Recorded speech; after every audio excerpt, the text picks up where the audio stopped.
All right, you can breathe. I know that was a lot of information to take in. It really was. We haven't even discussed the minimum requirements for becoming a foster parent yet. This next segment provides a list of requirements and expectations that all prospective foster parents should understand before beginning pre-service training. The following presentation contains the minimum home study requirements for all prospective foster parents. Each applicant must be a legal resident of Tennessee for a minimum of 3 consecutive months prior to application, a United States citizen, or have been approved by the United States Citizen and Immigration Services as a legal permanent resident. All household members that will be caregivers must have up-to-date pertussis, which is whooping cough, and the influenza vaccinations. All household members must pass a criminal background check.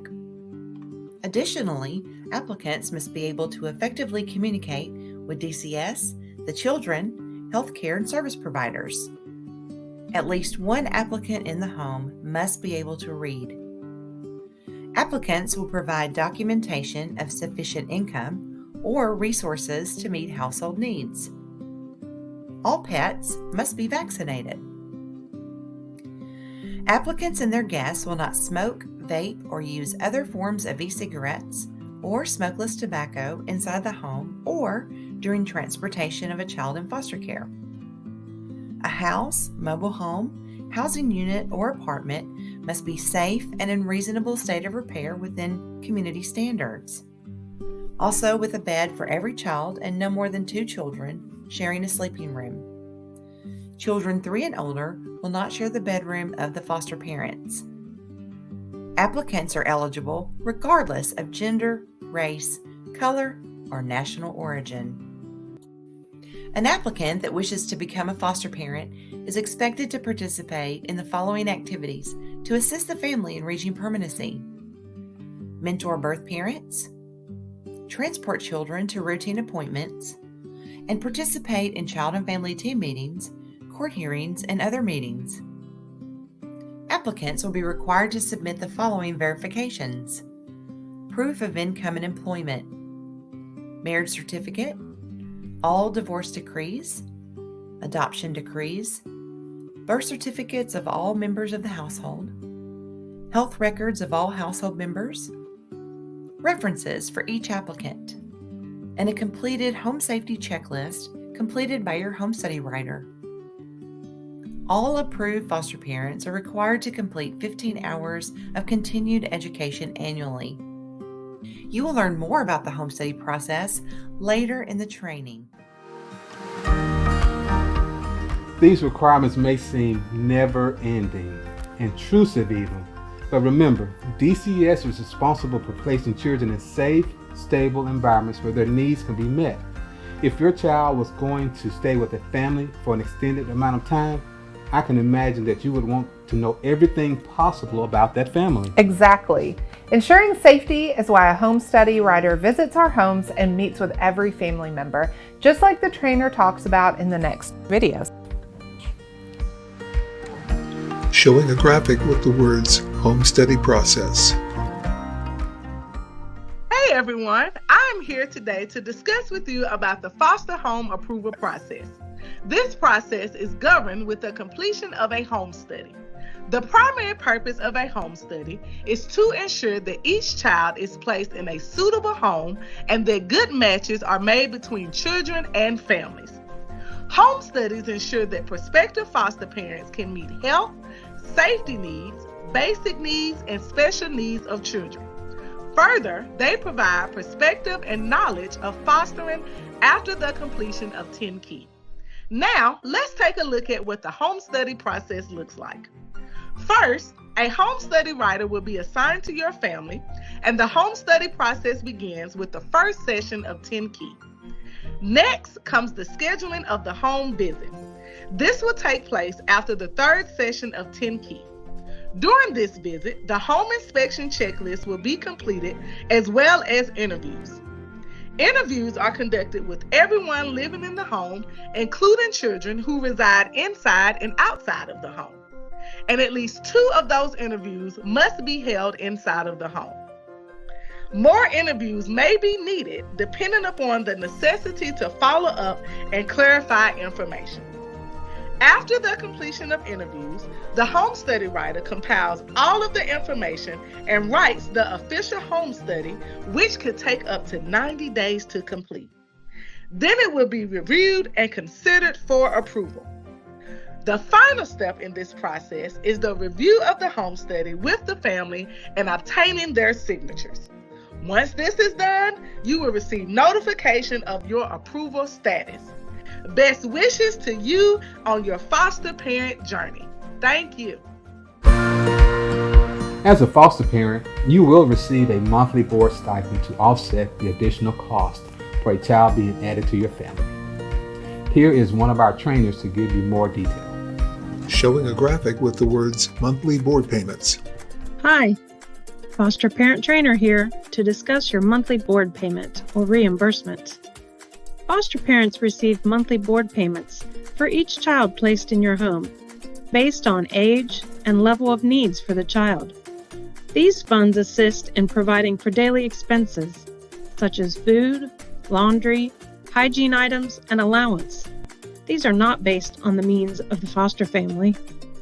Your foster parent support worker will be able to help answer any questions around monthly board payments.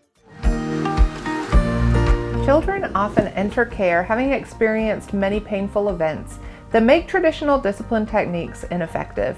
Sometimes children who have experienced trauma and loss may not be able to express their feelings with words. They may express themselves through their behavior. However, our response to that behavior must meet the discipline policy guidelines discussed here in this next segment. Let's now have a discussion about the DCS discipline policy.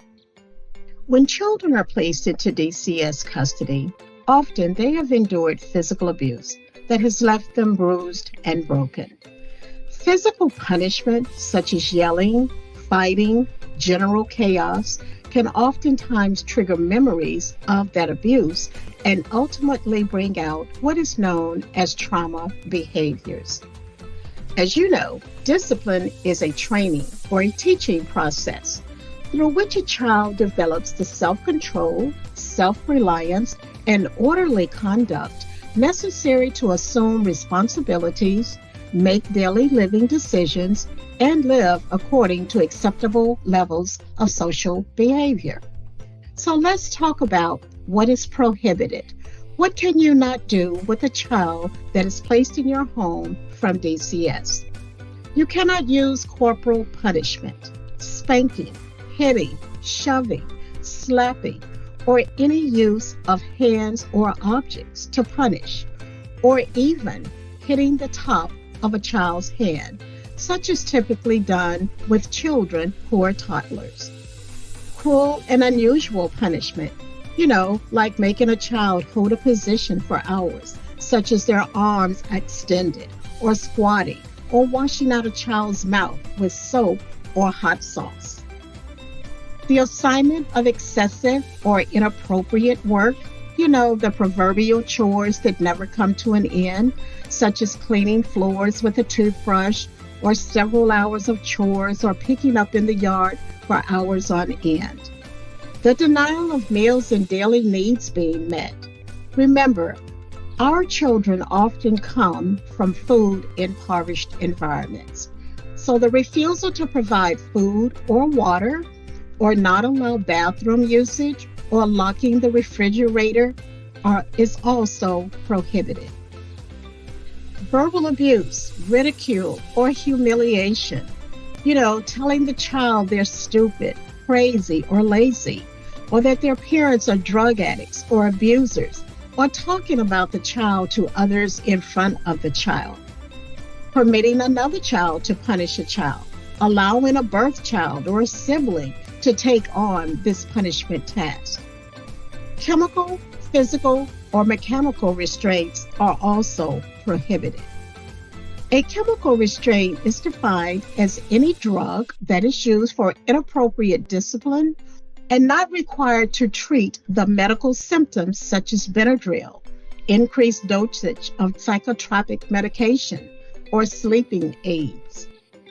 A physical restraint that is prohibited is the use of body contact by a foster parent with a child to restrict their freedom of movement or for them to have normal access to his or her own body. Examples would include physical confinement or control of the child by forcibly holding them in place, such as face down on the bed or on the floor, or a knee on their back or their neck, pulling the arm forcibly up behind their back for the purpose of restricting a child's freedom of movement. Children should not be in any position where they are unable to free themselves at will. Mechanical restraints, the physical confinement or control of a child by using a restrictive device, such as the use of ropes, belts, cages, or any other mechanical method of immobilizing a child's freedom of movement. The denial of planned visits, telephone calls, or mail contact with birth families, attorneys, siblings, family service workers, or even a pre-adoptive family or attorney. Remember, keeping a child from a visit or phone call with parents or caseworkers due to a child's behavior is prohibited. Our children do have legal rights. The seclusion as a form of confinement of a child alone in a room or an area where the child is physically prevented from leaving. This definition is not limited to instances in which a child is confined by a locked or closed door. Other examples could include locking or leaving a child in his or her bedroom or closet for hours, or ignoring or not speaking to a child for hours on end for the purpose of confinement. Remember, seclusion should never be used as a form of punishment. The threat of removal from your home. Telling of the child that you will have them removed from your home due to their behavior. Remember, oftentimes our children do not believe that you want them there. So when you use the threat of removal, that validates the thought that they enter into your home having. Or any punishment that occurs more than 24 hours after the incident.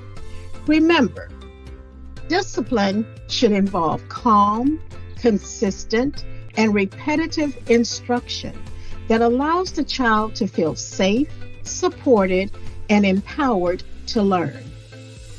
You are becoming a trauma-informed caretaker of children with trauma-induced behaviors. These are the prohibitions of the DCS discipline policy.